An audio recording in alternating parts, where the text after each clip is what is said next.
안녕하세요. 중소기업경영연구소 박신재입니다. 오늘도 이슈 라이브를 찾아주셔서 대단히 감사드리고요. 오늘 주제는 아마 중소기업 대표님들이 판로 개척을 위해서 굉장히 노력들을 많이 하시는데 판로 개척을 위해서 굉장히 중요한 요소를 또 설명해 주실, 소개해 주실 전문가분을 모셨습니다. 지난번에도 좋은 강의로 인사드렸던 행정사 합동사무소 정도의 김무현 행정사님 모셨습니다. 안녕하세요. 안녕하세요. 반갑습니다. 반갑습니다. 네. 지난번에도 공장 등록 설명해 주셔서 많은 네, 분들이 네. 도움이 많이 됐다고 네, 피드백이 있었습니다. 네네. 오늘도 주제를 좀 정해 주셨는데 네. 저보다는 우리 행정사님께서 예. 주제에 대해서 좀 설명을 좀 해주시고 네. 또 진행해 주시면 좋겠는데요. 예. 좀 부탁드릴게요. 예. 오늘 제가 주제는 중소기업의 판로 개척의 첫걸음, 조달청 등록이라고 준비해봤습니다. 왜냐하면 우리나라에 있는 모든 이제 중소기업이 물건을 판매하는 주 루트가 조달청밖에 없다고 저는 생각을 들거든요. 그래서 이제 일반 어떤 유통업체를 통해서 한다는 것보다는 대부분 조달청에다가 이제 등록을 해서 상품을 판매하는 부분들이 대다수이기 때문에 그래서 이 부분을 조금 중점적으로 말씀드리면 중소기업 대표님들이 앞으로 조달청을 통해서 판로를 여는데 조금이라도 도움이 되지 않을까라는 생각이 준비되었습니다. 정말 좋을 것 같아요.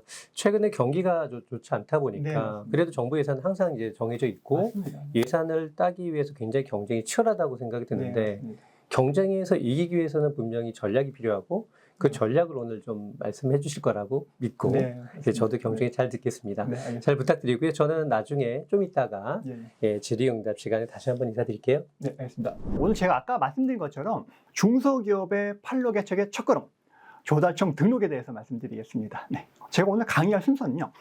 조달청 등록 제도 소개 부분, 입찰 참가 자격, 이건 지난번에 말씀드렸는데 다시 한번 말씀드리고요. 경쟁 입찰에 관한 부분들, 우수 제품 조달, 혁신 제품 조달, 벤처 상품 조달에 대해서 각각에 한번 설명을 해보도록 하겠습니다. 네.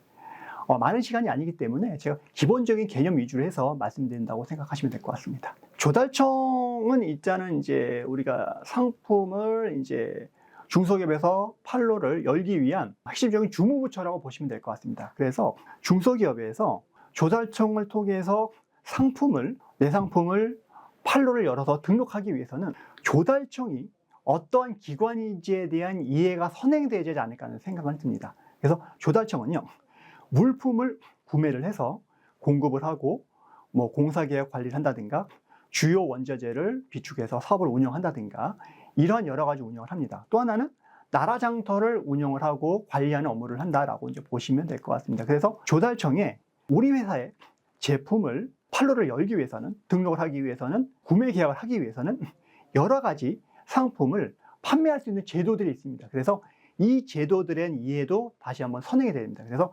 조달청에서는요, 상품을 판매하거나 구매하는 방법들은요, 입찰이라는 제도도 있고요, 다수공급자 계약이라는 제도들이 있습니다. 입찰은 잘 아신 것처럼 경쟁 입찰을 통해서 그 중에서 특정한 한 사람이 아니라 몇 사람만 선정하는 거고요. 다수공급자 계약이라는 거는 쉽게 설명을 드리면 적격심사를 해서 어떤 적격심사 요건에 부합이 되게 되면 그 업체하고 가격 협상을 해서 물품을 공급하는 제도라고 보시면 될 것 같습니다.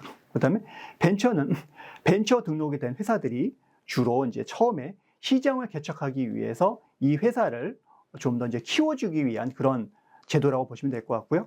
우수 제품이라는 거는 여러 가지 이제 상품이 우수한 제품들을 선별을 해서 그 제품에 대해서 나라와 바로 직계약, 수의계약을 바로 할 수 있는 그런 제도고요. 그 다음에 이 부분은 이제 여러 가지 이제 계약할 수 있는 부분이 금액이 굉장히 높아집니다. 혁신 제품 지정도 마찬가지입니다. 혁신 제품은 예를 들면 이제 이미 유통되지 않은 시제품에 대해서 나라에서 시범 사업을 해서 써보고 좋으면은 그 부분에서 판로를 더 열어주는 제도라고 이제 보시면 될 것 같습니다. 그래서 이런 제도에 대한 좀 이해가 필요하면은 중소기업 대표님들이 이제 상품을 좀 더 많이 판로를 여는데 좀 큰 도움이 되지 않을까 생각합니다. 네. 그 다음에 제가 말씀드릴 부분은 이렇게 조달을 하기 위해서는 기본적으로 조달청이 어떠한 법률에 의해서 운영이 되고 조달이 어떤 식으로 이제 운영이 되는지를 알아야 되는데 그 근거 법률은 국가개혁법에 대한 이해가 필요하고요. 지방계약법에 대한 이해, 그 다음에 각 조달청에서 여러 가지 규정들을 굉장히 많이 만들어 왔습니다. 우수조달 제품 관련된 규정, 혁신 제품에 관한 여러 가지 규정, 벤처 제품에 대한 여러 가지 규정들을 많이 만들어 놨습니다. 그래서 이런 규정에 대한 이해가 있으면 관련된 행정 업무를 보는데 굉장히 좀 편할 수가 있다라고 해서 기본적인 내용을 좀 언급을 해봤고요. 그 다음은 지난번 말씀드린 것처럼 입찰 참가 자격입니다. 조달청에 우리가 상품을 하기 위해서는 아까 제가 여러 제도를 말씀드렸잖아요. 이런 제도들에서 들어가기 위해서는 입찰 참가 자격이라는 거를 먼저 하셔야 됩니다. 그래서 우리 회사를 입찰 참가 자격이라는 거는 업체를 등록하는 거예요. 우리 회사는 이런 회사요라고 해서 조달청에다가 이제 등록하는 겁니다. 그래서 그런 절차하고, 그 다음에 두 번째로는 상품을 등록합니다. 상품을 등록을 해서 상품에 대한 여러 가지 등록 정보를 넣어서 추후에 어떤 제품을 하겠다는 부분들을 한다고 이제 보시면 될 것 같습니다. 그래서 그 부분은 제가 후수를 해서 자세하게 좀 말씀을 드리겠습니다. 그래서 입찰 참가 자격은 등록 규정에 따라서 업체를 등록하는 절차다라고 이제 이해를 하시면 될 것 같습니다. 두 번째로는 물품 목록 번호 부여 절차입니다. 그래서 상품 정보 시스템이라는 데 있습니다. 여기에서 물품 목록 번호를 이제 등록을 하는데 번호가 16자리인데요. 앞번호는 물품에 대한 분류를 나타냅니다. 두 번째로는 물품에 대한 식별 번호를 나타냅니다. 예를 들면 가구를 하나 예를 드릴게요. 가구라고 하면 앞에 물품 분류 번호가 있겠죠. 이 번호만 보면 이거는 가구구나라는 걸 알게 되는 거죠. 두 번째로는 가구도 여러 가지 종류가 굉장히 많을 거예요. 뭐 원목 가구도 있고, 뭐 조립 가구도 있고, 뭐 여러 가지 뭐 종류의 굉장히 이제 가구가 많을 겁니다. 그래서 그런 어떤 특별한 어떤 제품에 대한 어떤 인식할 수 있는 거가 바로 물품 식별 번호입니다. 그래서 요 두 가지 번호를 받는 절차가 필요하다라고 보시면 될 것 같습니다. 다음은 이제 경쟁 입찰에 대해서 말씀 좀 드려볼게요. 경쟁 입찰은 아마 이제 조달에서 이제 전통적인 제도가 되지 않을까라는 생각은 듭니다. 그래서 이제 경쟁 입찰하는 부분들은 이제 공고가 있습니다. 그래서 조달청의 어떤 내가 이제 제품의 판로를 열기 위해서는 기본적으로 나라장터의 G2B 이제 그 홈페이지에 들어가셔가지고 자주 검색하는 것이 굉장히 중요합니다. 그러면은 공고문에서 경쟁 입찰에 대한 공고문도 있을 거고요. 그 다음에 다수 공급자에 관한 여러 가지 공고문도 있을 겁니다. 그래서 내가 판매하고자, 내가 제조하고자 하는 제품에 대한 공고가 올라왔다 하게 되면은 그 공고문을 정확하게 공부하고 숙지하고 이해하고 그 공고문에 나와 있는 대로 해서 여러 가지 서류 준비라든가 각종 여러 가지를 준비를 해주시면 됩니다. 그래서 그 중에 하나가 이제 경쟁 입찰인데, 경쟁 입찰은 여러 가지 이제 가격 조사를 해서 그 가격에 가장 부합하는 한 사람만 낙찰하는 것이 이제 경쟁 입찰이라고 보시면 될 것 같고요. 두 번째로는 다수 공급자 계약입니다. 다수 공급자 계약은 예전에 1인만 입찰을 하던 그런 제도에서는 여러 가지 문제점이 파생이 됐습니다. 왜냐하면 한 사람만 낙찰 받다 보니까는 품질이 저하가 되거나 여러 가지 다양성이 부족을 하거나, 아니면 이 사람을 선정해놨는데 이 사람이 회사의 불가피한 사정으로 인해서 제품을 조달을 못하는 거예요. 예를 들면 화재가 났다, 아니면 뭐 여러 가지 이제 생산 인력 등이 없어졌다라든가 이런 불가피한 문제가 발생할 수 있기 때문에, 그래서 동일한 제품을 하시는 분들을 2인 이상을 선별을 해서 이제 안정적으로 나라에 이제 공급할 수 있도록 하는 제도가 다수 공급자 계약이다라고 이제 이해를 하시면 될 것 같습니다. 네. 그래서 다수 공급자 계약은요, 절차가 조금 복잡할 수 있어요. 그래서 이제 공고문을 정확하게 이해를 하시는 게 중요한데, 먼저 나라장터 G2B에서 구매 공고를 검색을 합니다. 그러면 여러 가지 정보를 얻고 구매 공고문이 나오면 그 공고문에 따라서 적격성 평가라는 거를 합니다. 그래서 적격성 평가를 하기 위해서 규격서라든가 공고문에 나와 있는 여러 가지 서류들을 저희가 이제 행정 전문 행정사들한테 요청을 하시면 저희가 작성도 도와드리고요. 이렇게 하기 때문에 그런 여러 가지 서류 작성을 잘 준비를 하신 다음에 제출을 하겠죠. 그래서 제출을 하게 되게 되면 이제 심사가 이루어집니다. 심사를 해서 적격 심사에 대해서 이제 통과가 되게 되면 그 다음에는 관련된 제품에 대해서 가격 자료를 제출하세요라고 합니다. 그래서 가격 협상을 합니다. 가격 협상을 해서 이제 가격이 맞으면 계약 보증금을 적립을 하고 서로 계약을 체결합니다. 3자 단가 계약을 해서 이제 단가 계약을 하거든요. 그래서 계약을 하면은 그 이후에는 이제 나라장터 쇼핑몰에 이제 제품이 이제 등록된다라고 이제 보시면 될 것 같습니다. 네. 그 다음에 이제 우수제품 조달입니다.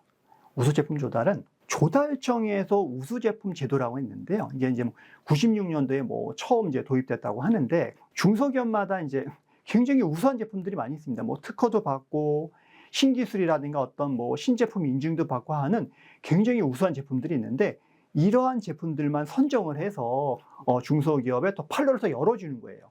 예를 들면 다른 제품 같은 경우에는 참가할 수 있는 가격이 뭐 예를 들면 뭐 5천만 원이라든가 뭐 1억 원이니까 금액의 제한이 있는데 그 우수 제품을 받으면 금액의 제한이 없이 입찰에 참가할 수가 있습니다. 그래서 이제 그런 메리트가 있다라고 보시면 될 것 같고요. 그래서 신제품이라든가 신기술 적용, 뭐 특허 제품이라든가 어떤 이런 인증을 받는 제품들이 있으면 참여할 수가 있다. 그래서 우수 제품 조사를 하기 위해서는 선행 절차가 되어야 됩니다. 그래서 특허 받는 절차도 있어야 되고 저희가 행정사라는데 신제품의 신기술 뭐 인증을 받는다든가 GS 인증을 받는다든가 이런 것들이 좀 필요하다라고 보시면 되고 이게 돼야지 조건이 돼야지만 우수 제품에 대해서 이제 지정 신청을 들어갈 수가 있다라고 보시면 될 것 같습니다. 그다음에 혁신 제품입니다.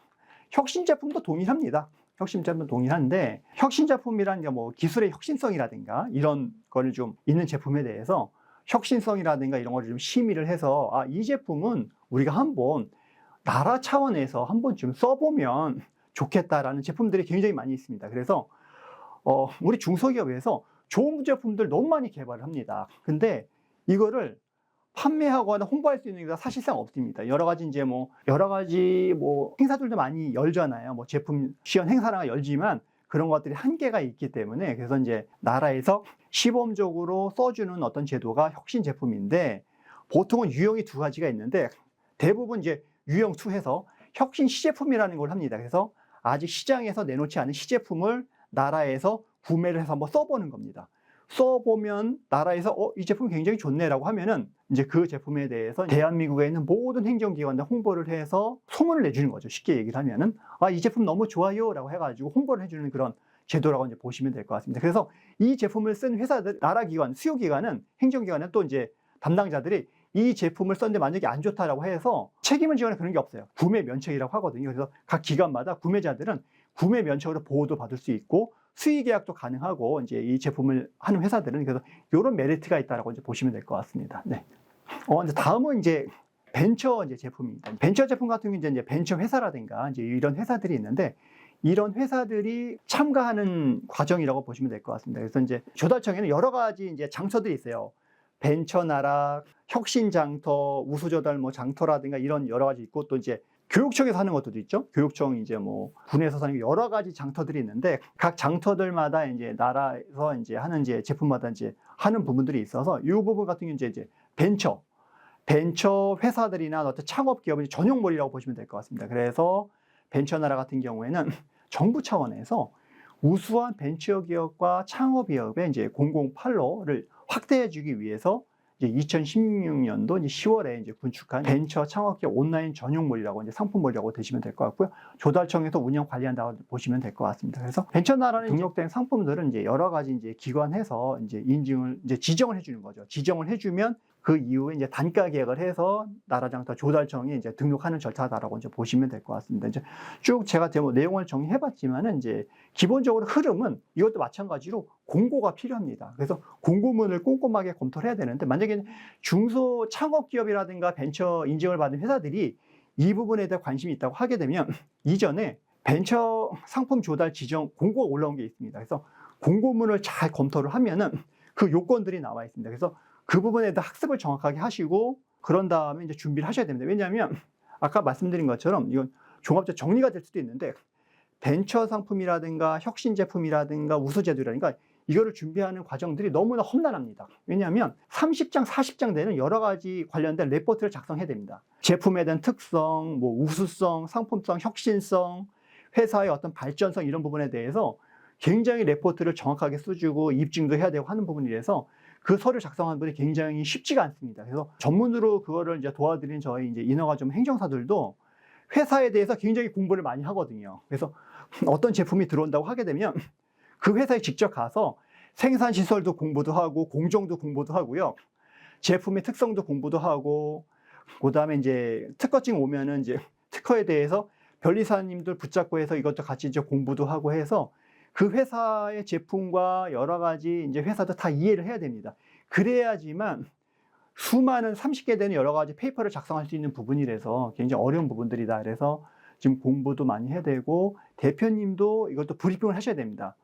아까 이제 지정을 받는 제도가 이제 우수, 벤처, 혁신이라고 있잖아요. 다 지정을 받는 거거든요. 지정. 지정을 받는 부분에서 이제 현장에 실사를 나갑니다. 담당자들이. 그래서 실사를 나가게 되게 되면 그분들한테 마찬가지로 브리핑을 잘 하셔야 됩니다. 저희가 이제 브리핑을 할 때 뭔가를 이제 코치도 해주고 했지만은 실질적으로 이거를 현장에서 브리핑하는 분은 대표님이시기 때문에 저희하고 이제 요거를 저희가 서류 작성이라든가 여러 가지 도와드리긴 하지만 결국에는 실사는 대표님께서 좀 하셔야 된다라고 이제 보시면 될 것 같습니다. 그래서 이제 조달청을 통해서 여러 가지 할 수 있는 제도를 쭉 이제 말씀을 드렸는데요. 정확하게 이제 여기서 핵심적인 내용은 하나입니다. 어떤 조달이든 공고문에 대한 정확한 선행이라든가 공부가 이루어지지 않으면은 그 조달에서 우리가 성공하기가 쉽지가 않다라고 이제 보시면 될 것 같습니다. 마지막으로 제가 이제 벤처나라의 어떤 운영되는 시스템을 봤는데 이제 제가 이제 도면 하나 넣어놨는데요.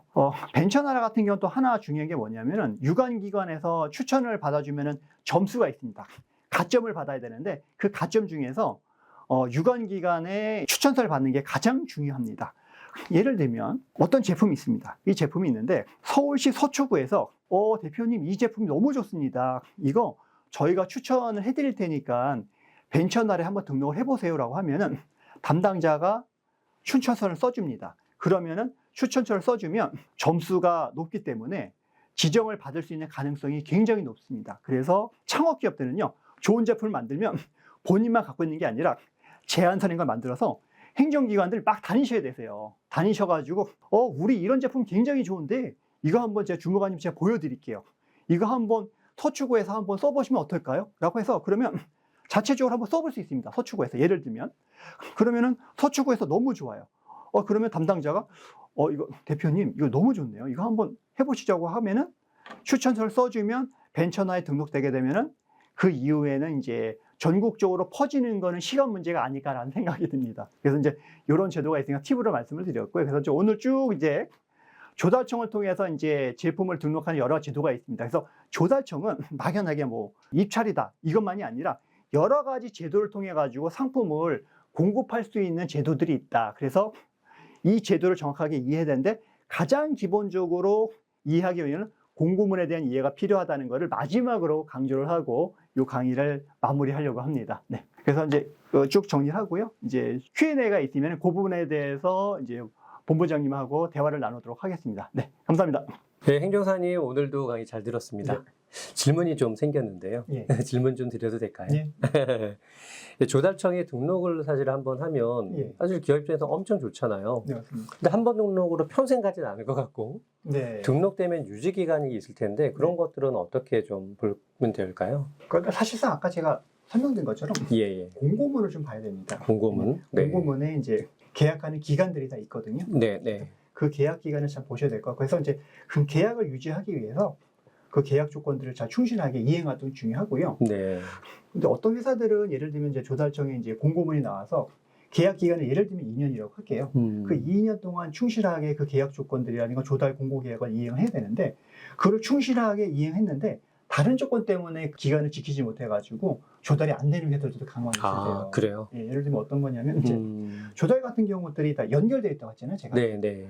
조달을 하려면 직생이 있어야 되고 공장 등록이 있어야 되는데 공장 등록증을 유지하는데 뭔가 결격사유에서 공장 등록이 취소가 된다든가 아니면 직접 생산을 유지를 해야 되는데 직접 생산 증명이 취소가 된다든가 이렇게 하게 되면 네네. 선행 전제 조건이 되는데 전제 조건이 취소가 돼버린 거잖아요. 네. 그러면 조달 이 자체도 계약 자체가 이제 파기가 되고 관련해서 행정처분도 받을 수 있고 부정장 제도도 받을 수가 있습니다. 그래서 그 부분을 유지를 좀 잘 하셔야 됩니다.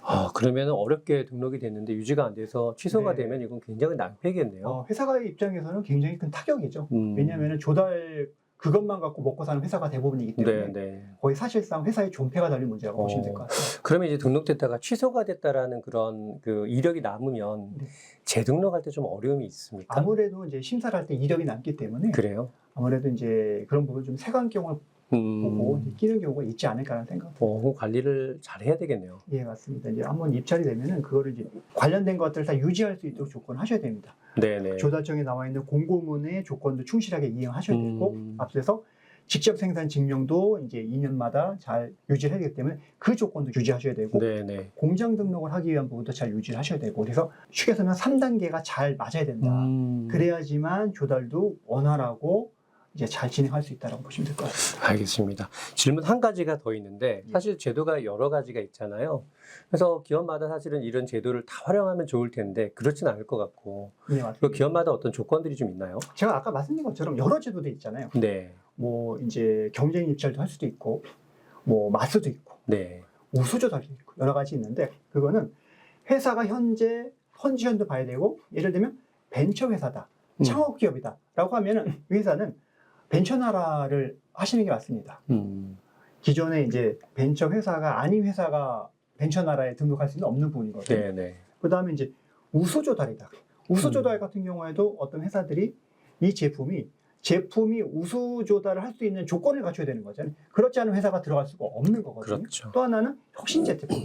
기존에 여러 가지 제품을 많이 만들어 놨는데 기존 제품 이미 시중에 나온 제품들을 혁신 제품으로 등록하는 건 아니거든요. 네. 왜냐하면 시제품이기 때문에 이미 시장성이 확보되지 않은 시장 전에 여러 가지 연구 개발이라든가 이렇게 해서 한번 시범적으로 판매를 해야 될 그런 제품 같은 경우는 혁신 제품 조달을 하는 게 맞습니다. 그래서 포커스를 맞춰서 하는 거.